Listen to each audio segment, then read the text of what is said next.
טוב, אז ברוכים הבאים לאפליקציה טיקי-טה. אני אסביר לכם איך זה עובד. זה דף הבית. נכנסים למידע כללי, מזינים את הפרטים, העלאת לוגו, שומרים לוגו לפני, לוחצים, מעלים את הלוגו וממלאים פרטים. ממלאים שם המחנכת, שנת לימודים, כל המידע הכללי שצריך להיות בכיתה. ואז כבר יש לכם את זה כבר בדף הבית מסודר. אחר כך יש לכם הוספה של תלמידים.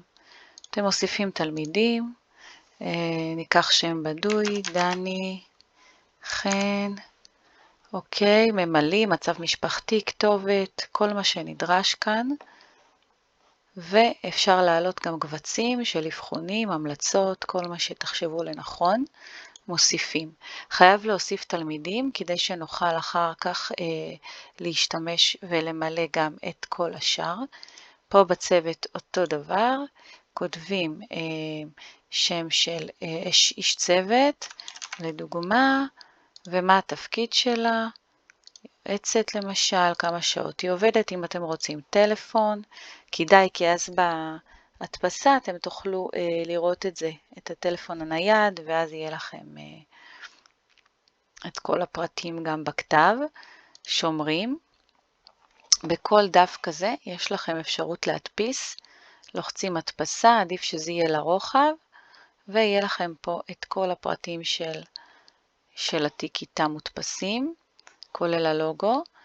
עוברים לטיפולים, גם מוסיפים, לדוגמה ריפוי בעיסוק,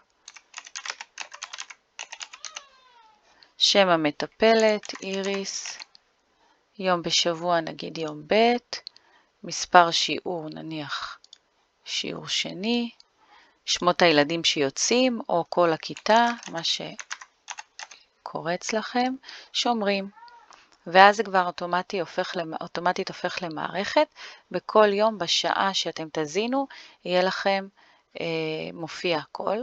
כנ"ל במיפויים, מוסיפה מיפויים. עכשיו שימו לב, במיפויים אני חייבת שכבר להתחיל למלא רק שיש לי את שמות כל התלמידים. סוג המיפוי, קריאה וכתיבה, או קריאה מתקדמת, או כתיבה מתקדמת, או חשבון. תחילת שנה או סוף שנה, אתם צריכים ללחוץ, ואחרי שאתם מזינים הכל, שימו לב, אם הילד ברמת כיתה, אתם לוחצים, אם הוא ילד ברמת שכבה, ירוק, אם הוא מתקדם צהוב, ואם יש לו פער גדול, אדום.